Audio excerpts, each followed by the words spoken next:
All right, next up, representing Infinity Showers, Thomas Bartleman.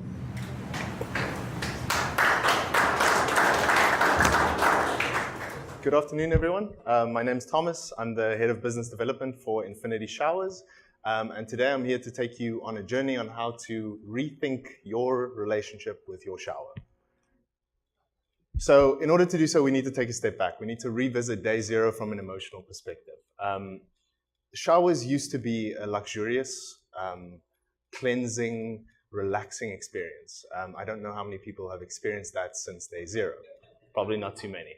And as an example, I've used the city of Cape Town and their water consumption. Now, based on some high-level calculations, showers take about 15 to 20% of our city's water consumption on an annual basis. What happens if we can save 80% of that water with some energy and provide people with the freedom, the comfort, the relaxed feeling that showers used to be associated with? Well, you get a very different consumption pattern, and you get a happier city. Okay, so taking another step back, I finished my master's degree in California in 2014, lived through that drought, actually worked with Stanford Utilities at the time, learned some interesting, valuable lessons from a consumer perspective. Came home in August. It was almost as if I was reliving the entire situation. I then decided to apply my mind. I developed a product called Tiny Loop. Under that time, I was working with Tiny Eco, another organization. And at the same time, Frank, my colleague, started developing Infinity Showers. We met through the introduction of a good friend. We decided to start sharing ideas, collaborate. We eventually merged together, and today we have our first sale at the Waterkant, the foundry.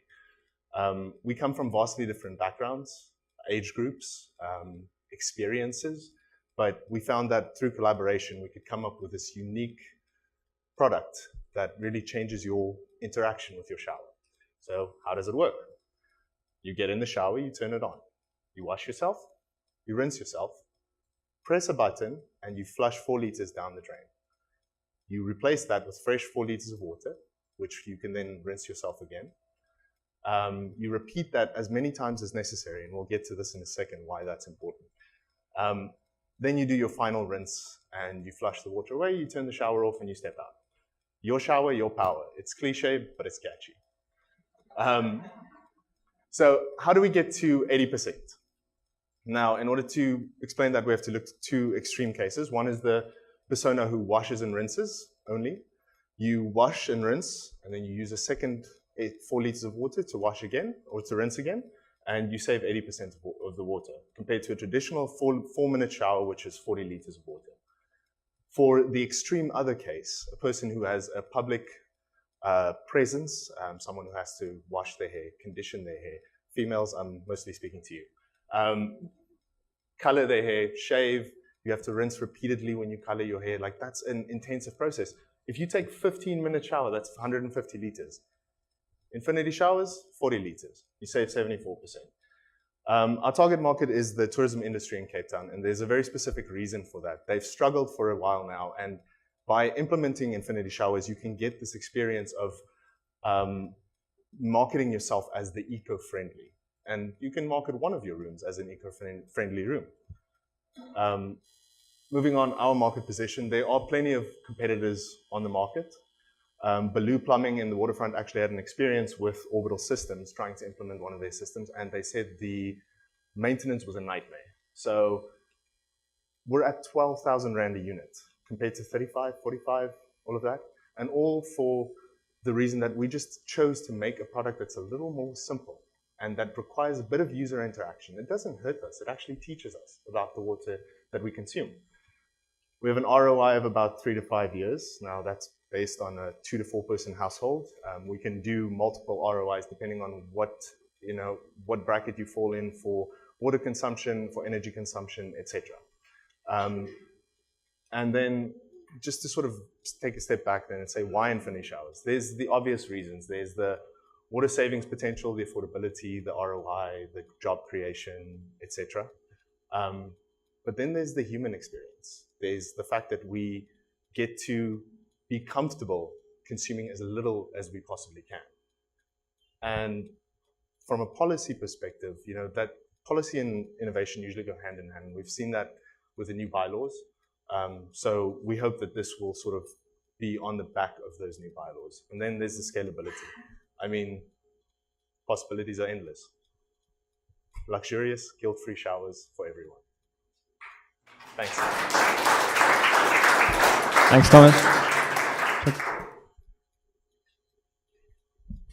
Sorry, it wasn't clear for me. Can you retrofit an existing shower, or do you have to start from scratch? Absolutely, you can. Both.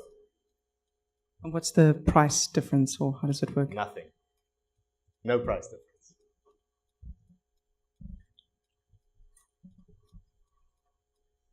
Yeah, I might have missed it, but I'm just trying to understand the technology. How does this actually work?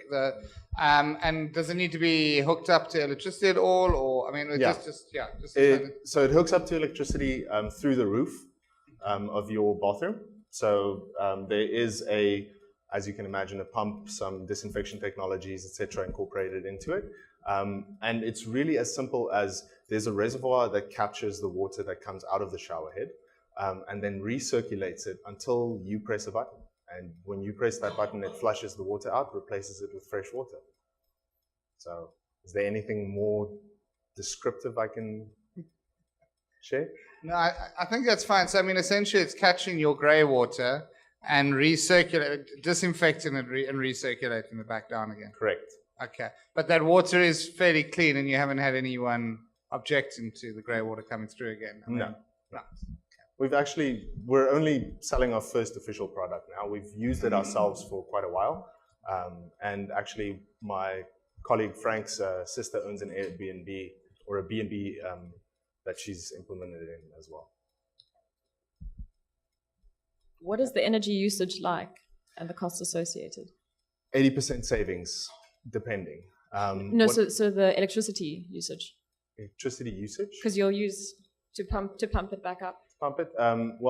So do you want to know what type of heater we're using, what type of pump we're using, and what size, or How much energy are you using to pump it up, and how much are the costs involved? your electricity costs essentially if you consider the heating of a geyser, your electricity costs on our product would be 80% lower than the use of a traditional geyser. So there is, I can't remember what the cents per kilowatt hour is that we're paying. I think it's somewhere around 15 cents a kilowatt hour in terms of cost.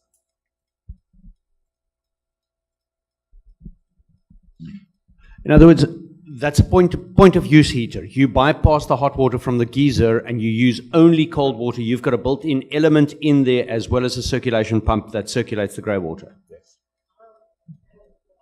Sorry. That was a bit more accurate. No other questions, judges? All right. Thank you, Thomas. Thank you.